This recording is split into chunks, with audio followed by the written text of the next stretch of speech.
today's another special invitee, Dr. Sanjay G. Naik, CGO, Rashtriya Military School, Ministry of Defence, Belgaum. Before that, we would like to felicitate him on behalf of KGS SC/ST Association and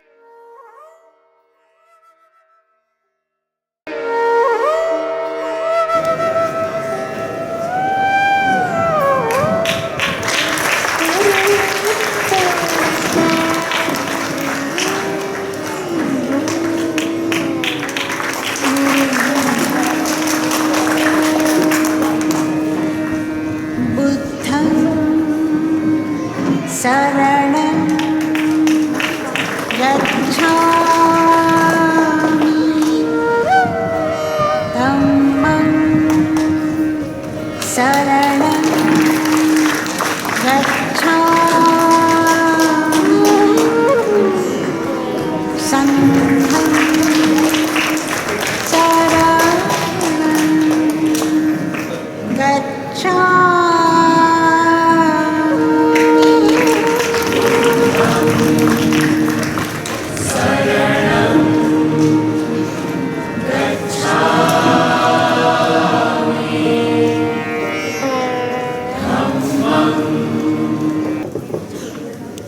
सभागार में बैठे सभी महानुभावों का मैं धन्यवाद देता हूँ और बाबा साहब को बनाने में जिन जिन लोगों ने अपना योगदान दिया उसमें सर्वप्रथम सूबेदार मेजर राम जी नंबर 1, दूसरे नंबर पे आते हैं महात्मा ज्योतिराव फूले जी, उनके विचार, क्योंकि जब बाबा साहब जन्मे थे तब तो महात्मा ज्योतिराव फूले जी का निधन हो चुका था 1890 में। फिर भी उनके विचार जो थे वो बाबा साहब अम्बेडकर ने पढ़े और उन विचारों को बाबा साहब अम्बेडकर ने अपना गुरु माना, वह दूसरे थे। और तीसरे जो है बड़ोदरा नरेश सयाजीराव गायकवाड़,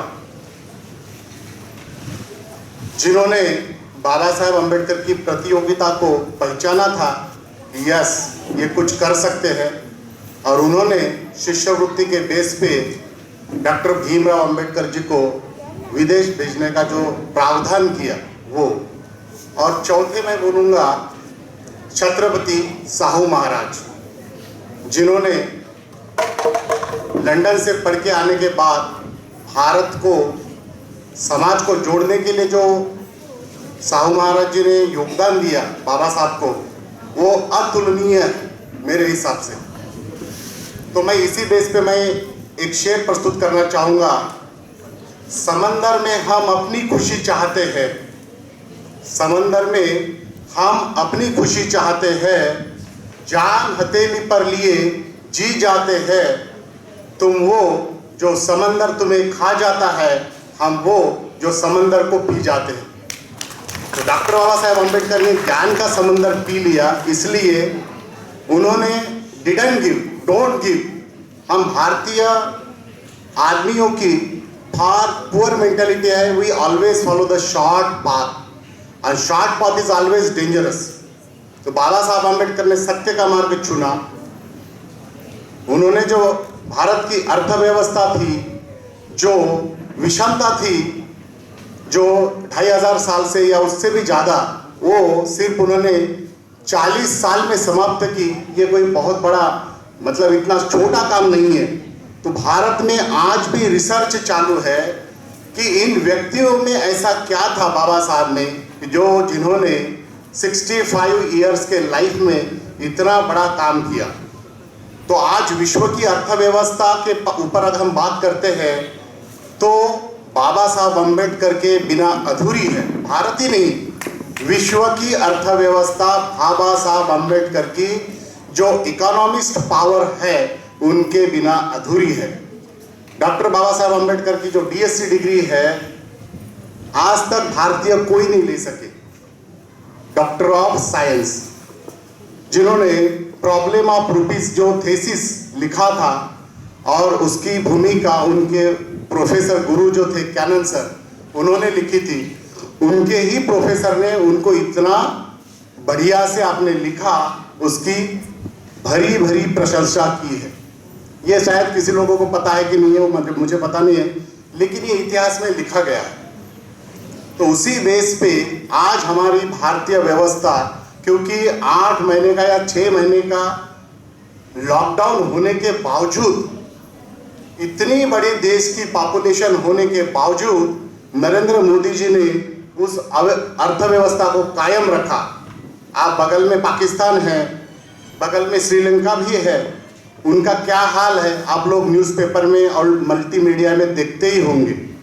लेकिन भारत की इतनी जनसंख्या होने के बावजूद, एजुकेशन पॉवर्टी लाइन नीचे होने के बावजूद भी इतनी बढ़िया अर्थव्यवस्था है, उसका क्रेडिट अगर किसी को जाता है तो वो डॉक्टर बाबा साहेब अम्बेडकर के अर्थशास्त्र को जाता है।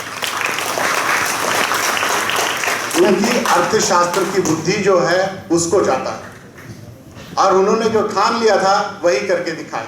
तो उसके पीछे जो है, उनको जो चटके मिले हैं विषमता के, वो ऐसे ही नहीं उभरे, क्योंकि जो विषमता के चटके उनको बचपन से मिले हैं, उन चटकों के वजह से उन्होंने ठान लिया कि I will change the world. Yes, and he change the world by his thought, by his writing skill. So what is the power of education? You can understand. So today's era, multimedia is very dangerous, but not in all the places. So important role of the education is that, and parents also, please take care of your child. Don't provide the mobile till class 12, from 8 to class 12. I can understand because I am familiar with the children. Those whosoever will give the free movement to the children, yes, my son is handling or my daughter is handling mobile. No, it is not correct. Suppose he has seen WhatsApp and Facebook and any other site, then yes, definitely he will spoil his life, because that psychology is not there. Once he matured, you can give, no problem, but you have to take care of your child nowadays. ठीक है, तो अभी मैं इसके बारे में सबसे पहले जो क्रांति सूर्य महात्मा ज्योतिराव फुले जी का योगदान क्या है और वो कितने क्यों गुरु बने उनके विचार बाबा साहब के लिए, उन दोनों दाम्पत्यों का मैं एक उदाहरण पेश करना चाहूँगा।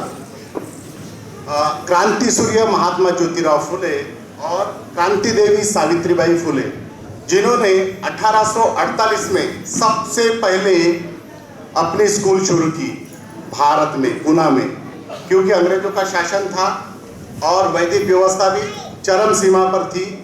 और उस समय में उन्होंने जो स्कूल शुरू किया, और सावित्रीबाई फुले जी को क्या क्या न सहना पड़ा।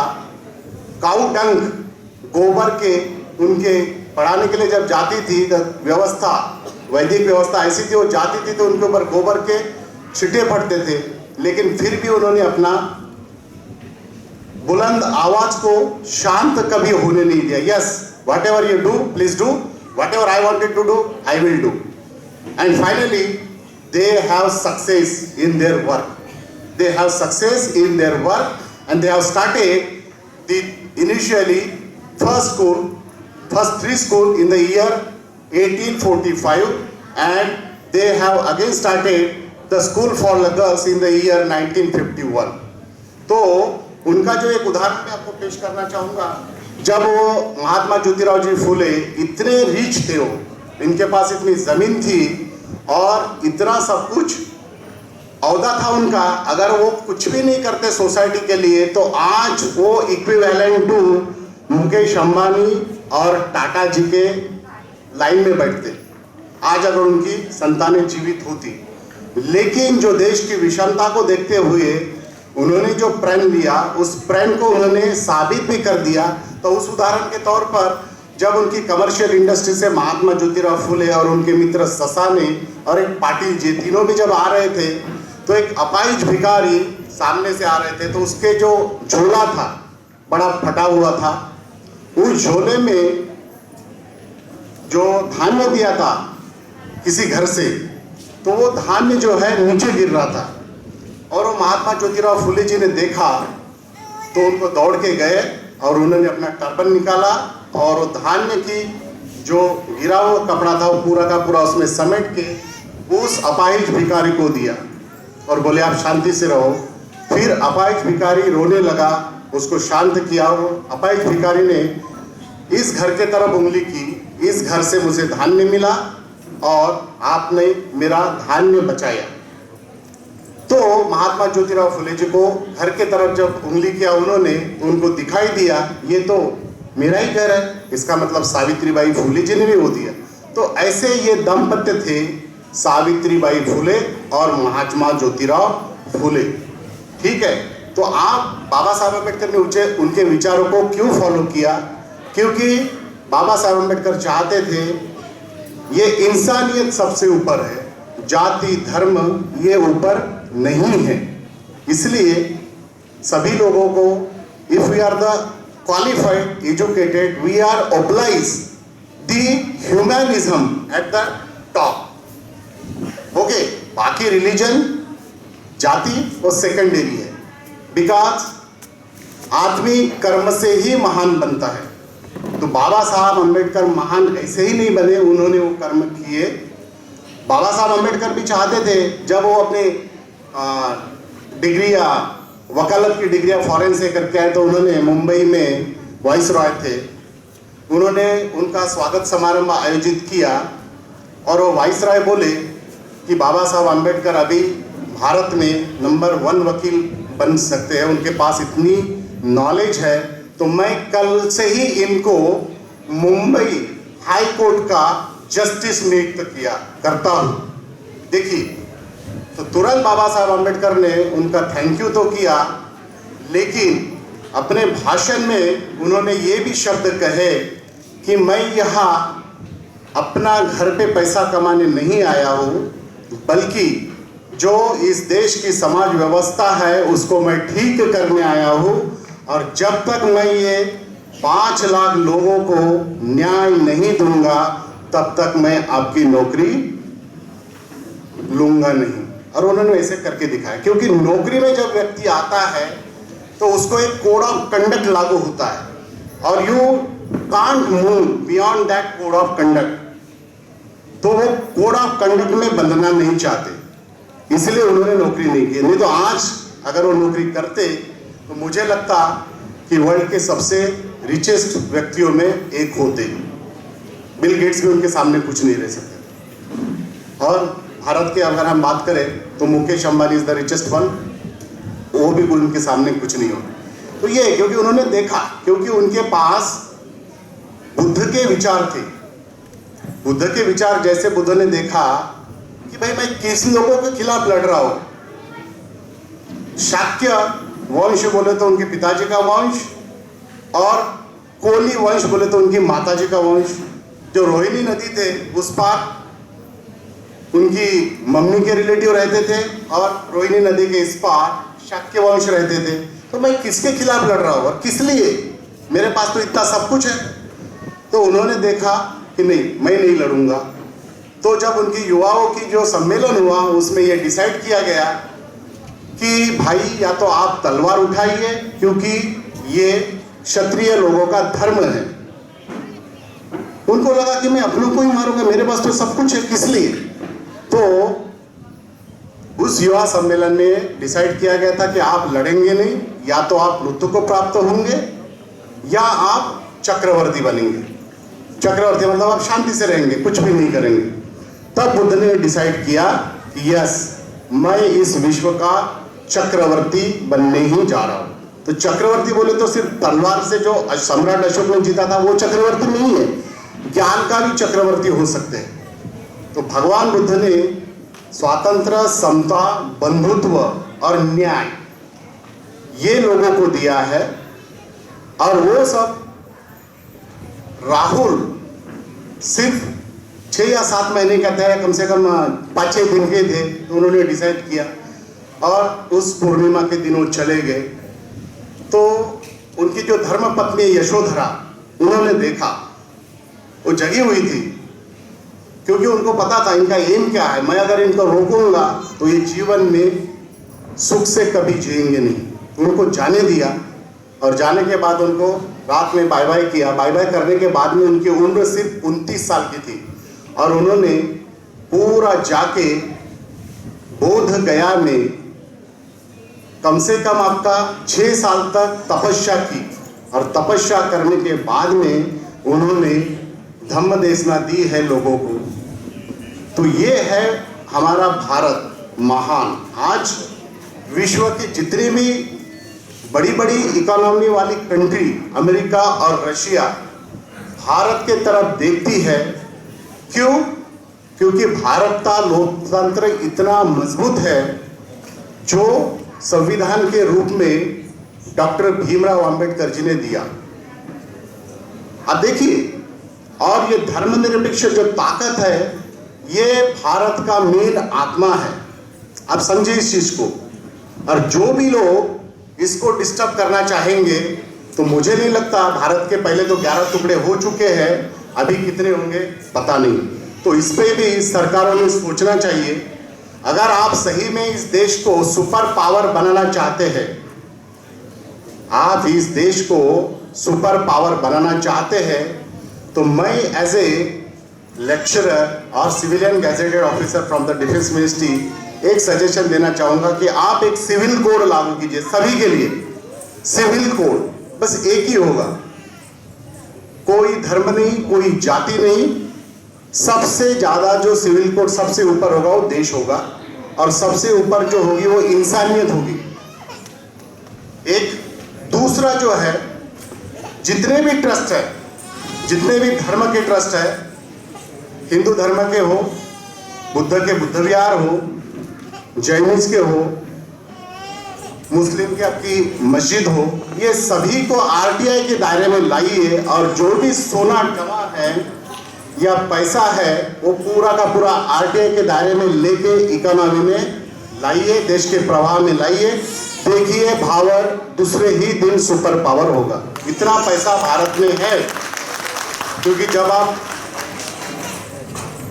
तिरुपति जाते हैं कितना दान मिलता है वहां पर, क्योंकि लोगों की श्रद्धा है मैं दान करूंगा तो भाई मेरा कल्याण होगा, कल्याण होगा। वो चाहता है कि भगवान मुझे जो भी गलत काम कर रहा हूं माफ करूंगा, लेकिन ऐसा नहीं है।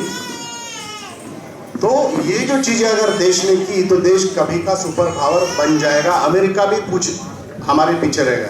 जब बिल गेट्स राजीव गांधी जी के मित्र थे और उन्होंने 1990 में जब इधर आए थे, राजस्थान में गए थे और मुंबई में भी गए थे, तो उसी वक्त माइक्रोसॉफ्ट के जो रिच मैन है बिल गेट्स ने कहा था कि भारत इतना रिच कंट्री है कि धर्मालयों में या मंदिरों में अगर ये जो कॉपर की घंटा भी है, अगर वो भी बेचना शुरू किया तो भारत के पास इतनी संपत्ति आ जाएगी।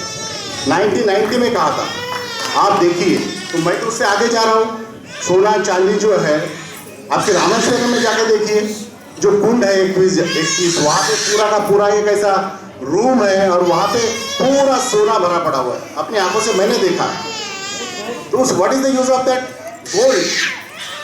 बाबा साहब आम्बेडकर ने जब 1 अप्रैल 1935 में रिजर्व बैंक की स्थापना की है तो उन्होंने अपने विनिवेश में सोने का भी जिक्र किया है, सोने का भी जिक्र किया है। तो भारत में सोना आज भी अपने पास है, जो सोने की चिड़िया कहने वाला देश जब मौर्यों के वक्त था, देश आज भी सोने की चिड़िया है, बट उसको इम्प्लीमेंटेशन करने वाली सरकारें चाहिए। और वो सरकारें अगर सही में ट्रांसपेरेंसी में काम करना चाहेगी तो इस कामों को सबसे पहले योगदान देना चाहिए मेरे हिसाब से। आप भी शायद इस चीज़ को अपने जहन में फॉलो कर रहे होंगे, ऐसा मुझे लग रहा है।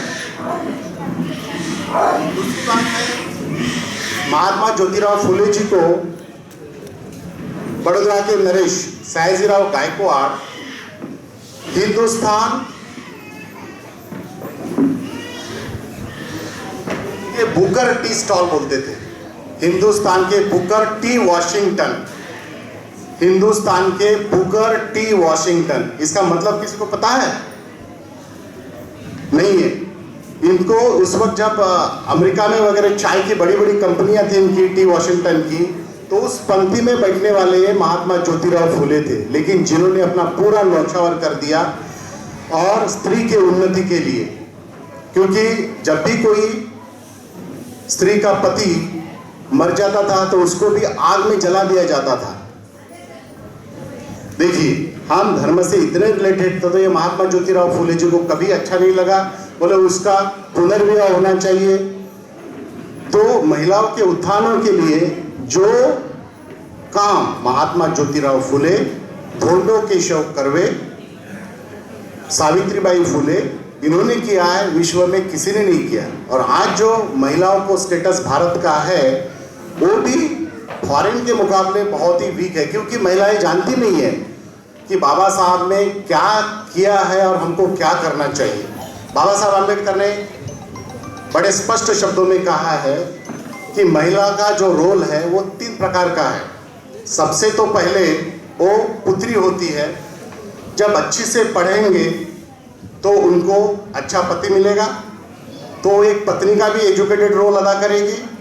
और जब उनको संतानें आएगी तो माताओं का भी रोल बहुत बढ़िया से अदा करेगी। तो जब पढ़ी लिखी लेडीज अगर घर में है या पत्नी है या माँ है तो उनके बच्चों पे जो संस्कार होंगे वो भी एक बढ़िया होगी, और वो एजुकेटेड अगर है तो वो भी अपने बच्चों को पढ़ा सकते हैं। तो ये बाबा साहब की सोच आप देखिए कितनी दूरदृष्टि को फॉलो करती है, और इसी सोच के वजह से बाबा साहेब आम्बेडकर विश्व में ग्रेट है। इन चीजों को ध्यान में रखें। ओके, 5 मिनट का टाइम है, तो मैं बाबा साहब आम्बेडकर ने जो मुक्ति का मार्ग बताया है उस पर मैं थोड़ा सा अपना विचार पेश करना चाहूंगा। इसके लिए तुम्हारी मुक्ति का मार्ग धर्मशास्त्र या मंदिर नहीं है। तुम्हारी मुक्ति का मार्ग धर्मशास्त्र या मंदिर नहीं है, बल्कि तुम्हारा उद्धार उच्च शिक्षा। देखिए, तुम्हारा उद्धार उच्च शिक्षा, व्यवसायी बनने वाले लीडर्स, तीर्थ यात्रा, व्रत, पूजा पाठ ना करो। क्योंकि जितने भी एक लोग थे, कोई मरता है तो आप खाना ही खिलाते रहो, उसी में पूरी की पूरी संपत्ति जाती थी। और उच्च शिक्षा के लिए आज के टाइम में कितना पैसा लगता है आप सभी लोगों को पता है। और जब तक आप उच्च शिक्षा हासिल नहीं करेंगे तब तक आपकी जो सोच है ब्रॉड नहीं होगी। बाबा साहब आम्बेडकर ने यह कहा कि मुझे गांव के 10+2 1000 काम के नहीं है। 10+2 मतलब 12वीं तक 1000 काम के नहीं है, लेकिन किसी भी समाज में पढ़ा लिखा अगर एक उच्च विचार, उच्च शिक्षित अगर है तो वो काम का है। ऐसा क्यों कहा होगा? क्योंकि इसकी जो सोच है वो ब्रॉड होती है, विचार करने की क्षमता उसकी ज़्यादा होती है। उसको what is wrong and what is right इसके बारे में वो सोच सकता है, इसलिए उन्होंने ये अपना। उसके बाद में आहुति देने वाली, जो प्राणियों की आहुति दी, कोई अगर मरता है तो फिर काटो बकरे को और लोगों को भोज खिलाओ, या अपने घर में बेटा होता है तो उनको भी रोकना चाहिए। क्योंकि अगर आप बुद्ध धर्म को फॉलो करते हैं तो हिंसा बुद्ध के तत्व में आती ही नहीं है। तो इन चीज़ों को भी हम लोगों को ध्यान में रखना चाहिए। और उसके बाद में उन्होंने लास्ट में ये कहा कि भाग्य व भगवान के भरोसे मत रहो, भाग्य व भगवान के भरोसे मत रहो, तुम्हें अपना उद्धार खुद ही करना है। धर्म मनुष्य के लिए है, मनुष्य धर्म के लिए नहीं है। आज हम लड़ रहे हैं हमारे लिए हो, क्योंकि धर्म जो किसी का कोई भी धर्म हो, हिंदू हो, बौद्ध धर्म हो या जैन है, ये संस्कार सिखाता है। तो आप जो भी चीजें अच्छे हैं वो किसी भी धर्म से आप ले सकते हैं, किसी भी धर्म से आप ले सकते हैं और अपना उद्धार कर सकते हैं। उसके बाद में इकोनॉमी के बारे में बाबा साहब के क्या विचार है वो आप थोड़ा सा, बहुत समय कम है वैसे क्योंकि बाकी भी प्रोग्राम है, तो उसको मैं थोड़ा सा बोलना चाहूँगा। बाबा साहब ने इस देश को क्या दिया है, जब इसकी बात होती है तो तो बाबा साहब ने इस देश को बढ़िया से अर्थशास्त्र दिया, इस देश को ही नहीं है विश्व को दिया है। आज भी अमेरिका में जो न्यूयॉर्क बैंक है वो बाबा साहब की बदौलत है, क्योंकि बाबा साहब का जो डीएससी का जो थीसिस था प्रॉब्लम ऑफ रूपीज जो उन्होंने बढ़िया से लिखा और उसकी लंदन में भी सराहना हुई। और जब वो लंदन से भारत को डेवलप करने के लिए एक आयोग आया तो सभी जो सदस्य थे उनके पास बाबा साहेब अम्बेडकर की किताब की जो प्रॉब्लम ऑफ रूपीज है उसकी कॉपियां थी, और उन कॉपियों का स्टडी करके कि क्या सही में बाबा साहब का जो विचार है क्या सही में उद्धार करेगा भारत का।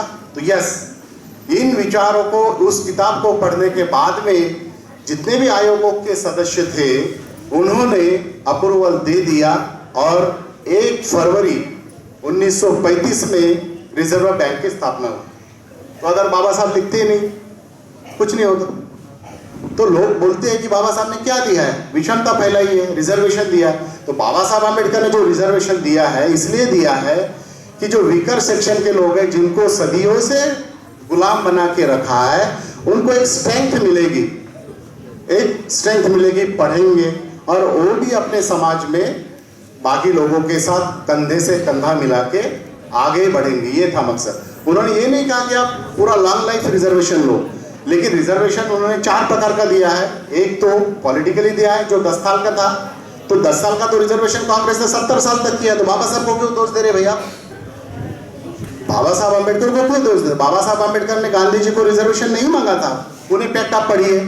उन्होंने 2 कॉन्स्टिट्यूएंसी मांगी थी कि भाई एक जनरल भी वोट करेगा दोनों जगह पर और SC ST OBC भी वोट करेगा, ताकि हम लोग मिलते रहेंगे और ऐसे ही देश को आगे बढ़ाते रहेंगे। तो गांधी जी ने उसको नकारा कि नहीं, अगर आप ऐसे ये करेंगे तो हमारा हिंदू समाज तो हमसे नाराज होगा। पूरे पैक्ट पे बैठ गए और जब उनके ऊपर प्रेशर बनाया तो बाबा साहब अम्बेडकर ने इतना महान कार्य किया कि वो जो ड्राफ्ट था कि जो कॉन्स्टिट्यूएंसी असेंबली बननी चाहिए जो वोटिंग के लिए, वो पीछे ले लिया और पुणे करार पे सिग्नेचर किया। तो इतना महान कार्य बाबा साहब अम्बेडकर ने किया कि जो महात्मा गांधी जी के प्राण बचाए। और बाद में क्या हुआ, 30 जनवरी 1948 को आप लोगों ने देखा है। तो हम कंस्ट्रक्टिव विचारधारा रखते हैं, डिस्ट्रक्टिव नहीं। ये विचार आपको डॉक्टर बाबा साहब अम्बेडकर सिखाते हैं, तथागत भगवान बुद्ध सिखाते हैं, महात्मा ज्योतिराव फुले सिखाते हैं, सयाजीराव गायकवाड़ सिखाते हैं और छत्रपति शिवाजी महाराज, छत्रपति संभाजी महाराज और छत्रपति साहू महाराज सिखाते हैं। तो लास्ट में एक मैं अपना शेर 2 शेर सुनाऊंगा कि जो पानी से नहाते हैं वो अपने बदन को साफ करते हैं। जो पानी से नहाते हैं वो अपने बदन को साफ करते हैं, लेकिन जो पसीने से नहाते हैं वो इतिहास बनाते हैं। तो ये बाबा साहब ने किया। बाबा साहब पसीने से नहाए और उनको सही डायरेक्शन सूबेदार मेजर रामजी ने दी। रामजी ने, वो तीनों भी भाई बड़े गुस्से वाले थे, मुकुंद, आनंद और भीमराव, ये तीनों भी साथ में स्कूल जाते थे। तो स्कूल जाते जाते उनकी इच्छा प्यास लगती थी कि जिसके भी घर में पानी है मटके में जाके पी लेते थे, लेकिन बाद में झगड़ा हो जाता था। तो झगड़ा होकर उनको गाली मिलती थी, तो घर में आके वो डंडा निकाल देते और पत्थर निकाल देते, चलो, क्योंकि होता है, युवा है, रक्त स्ट्रांग है। तो एक दिन रामजी सूबेदार आए और तीनों भी डंडे लेते हुए मेजर जाधव सातारा में थे, आर्मी में, उनके घर जा रहे थे। तो रामजी ने रास्ते में देखा और उनको घर पे लेके गए और भीमराव को बोला कि ये ऐसा ही आप करते रहोगे, ऐसा ही गुस्से में रहोगे तो एक दिन जेल चले जाओगे। तो भीमराव को लगा हम तो झूठे पानी पिए। बोले ये जो समाज व्यवस्था है आप इसको बदलना चाहते हो तो आप अच्छी से शिक्षा लो, अच्छी से पढ़ो और तुम ऐसा किताब लिखो कि पूरा भारत का राज्य कारभार तुम्हारे किताब से चलेगा। देखिए, जब वो सातारा में 5वीं स्कूल में पढ़ रहे थे तब सूबेदार राम जी ने ये विचार उनको दिए। अगर कोई पिताजी होते तो चल मैं भी डंडा लेता हूं, तेरे साथ आता हूं। तो ये विचार जो है कंस्ट्रक्टिव माइंड बोलते हैं। जब ऑटो हॉर्न ने परमाणु बम भी बनाया है तो उन्होंने भी बोला कि I am using for the betterment. अगर कोई मैं किसी से बात करना चाहोगे, मान जा भाई, मान जा मान जा, वो मान ही नहीं रहा और वो समाज का विभाजन करना चाहता है या देश को तोड़ना चाहता है या जबरदस्ती से अपनी फौज को हमारे देश में भेजना चाहते हैं, तो मैं इस्तेमाल करूंगा, मुझे माफ करना। तो कंस्ट्रक्टिव सोच अगर है तो उसकी ताकत भी बदलने की होती है। तो विचार हमारे कंस्ट्रक्टिव होना चाहिए, डिस्ट्रक्टिव नहीं। Albert Einstein also says E is equal to mc square. ये जब उन्होंने दिया है जो इक्वेशन, उस वक्त भी उन्होंने बोला है कि रेडिएशन का जो कॉन्सेप्ट है, मैं ये एनर्जी लोगों को इलेक्ट्रिसिटी देने के लिए पैदा करता हूँ, लेकिन कभी कभी क्या होता है कि एनर्जी ज़्यादा क्रिएट होती है न्यूक्लियर फिशन के वजह से, तो रेडिएशन भी होता है, तो हमें माफ करना। तो वहाँ पे जो देखभाल करने वाले लोग हैं उनका ये दायित्व बनता है कि न्यूक्लियर एनर्जी जो उस चेंबर में रह सकते हैं उतनी ही क्रिएट करें। अगर वो एक्सप्लोजन हो गया, 1957 में चेरनोबिल में परमाणु का एक्सप्लोजन हुआ था और 2,40,000 लोग एक्सपायर हुए थे। तो जो साइंस की सोच है वो कंस्ट्रक्टिव सोच है, but it is destructive for less people, those who don't have the brain. So God has given the wonderful gift that is brain. Please use and help to others, यही मैं बोलूंगा। तो लास्ट में मैं अपने जाते जाते एक और शेर सुनाऊंगा आपको। खुद को कर बुलंद इतना, खुद को कर बुलंद इतना कि खुदा भी अपने बंदे से पूछे कि बता तेरी रजा क्या है, बता तेरी रजा क्या है, बता तेरी रजा क्या है। बहुत बहुत धन्यवाद। मैं अंत में KGS SC and ST association के जितने भी पदाधिकारी है, हमारे मित्र शिवानंद सर, सुमन सर और डायरेक्टर सर थर्मल प्लांट के सभी को मैं धन्यवाद प्रस्तुत करता हूँ। और उन्होंने मुझे यहाँ डॉक्टर अंबेडकर जयंती के दिन, 132वीं जयंती के दिन जो सम्मान दिया है, इन सम्मान के साथ मैं कल बेलगाम वापस जाऊंगा और हमेशा याद रखूंगा आप लोगों को। तो समाज हमारा आगे बढ़े, थर्मल प्लांट प्रोग्रेसिव रहे हमेशा और देश के उन्नति के लिए काम करे। इतने बोलकर मैं अपने वाणी को विराम देता हूँ और आप लोगों ने मेरा जो भाषण है जो सुना, उसके लिए मैं आप सभी का धन्यवाद ज्ञापन करता हूँ। धन्यवाद। नमो बुद्धाय। जय भीम, जय संविधान।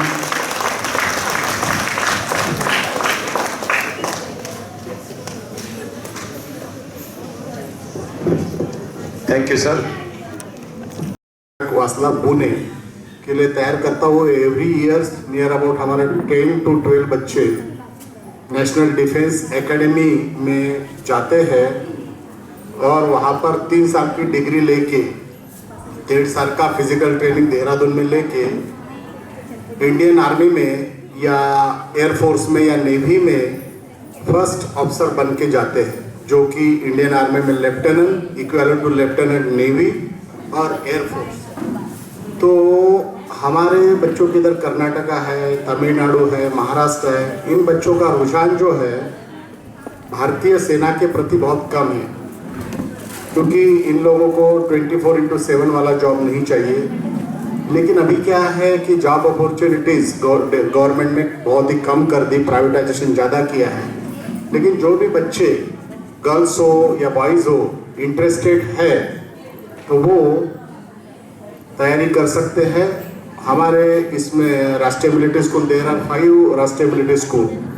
जब सेकंड वर्ल्ड वॉर में भारतीय सेना ने अच्छा काम किया था तो किंग जॉर्ज जो वाइसराय थे उन्होंने 4 स्कूल की परमिशन दिया था कि जो सेना में जो हवलदार है, जेसीओज है, उनके बच्चों को अच्छी शिक्षा, वो भी अंग्रेजी माध्यम से। तो 4 स्कूल शुरू किए थे। 1945 में बेलगाम का शुरू किया, 1947 के आसपास 1946 में बेंगलोर, शिमला, चेल और अजमेर, और गवर्नमेंट ऑफ इंडिया ने एक स्कूल धौलपुर में 1962 में शुरू किया। तो ये बच्चों का main feeder institute of NDA. जिनका भी बच्चा या बच्ची इंटरेस्टेड है आर्मी में ऑफिसर्स बनने के लिए, चैलेंजिंग जॉब करने के लिए, तो वो हमारे स्कूल के थ्रू एंट्रेंस एग्जामिनेशन को 6 क्लास के लिए एडमिशन ले सकते हैं। तो 70% जो रिजर्वेशन है वो आर्मी पर्सनल से, those are serving in the Indian army बोलो या एयरफोर्स बोलो या नेवी, और 30% जो कोटा है वो सिविलियन के लिए है। तो उसके लिए 5वीं क्लास किसी भी स्कूल में पढ़ते हुए होना चाहिए। तो 6ठी क्लास के लिए एंट्रेंस एग्जामिनेशन होगा और एंट्रेंस एग्जामिनेशन के बाद में मेरिट लिस्ट आएगी, उसमें उसका एडमिशन हो सकता है। तो फिर वो वहाँ से बच्चा एक अपॉर्चुनिटी के साथ निकलता है, और कम से कम उसको अपॉर्चुनिटी अगर एनडीए नहीं कर पाए तो how can he face or she can face the challenges in the future? Definitely they can learn. So you can take the opportunity. Meanwhile, I want to donate 1,000 rupees to President Mr. Shivananda sir. So may I request Shivananda sir, please accept the token of love from my small child Siddhanta Sanjay Naik, please sir. Bhim वालों का है यही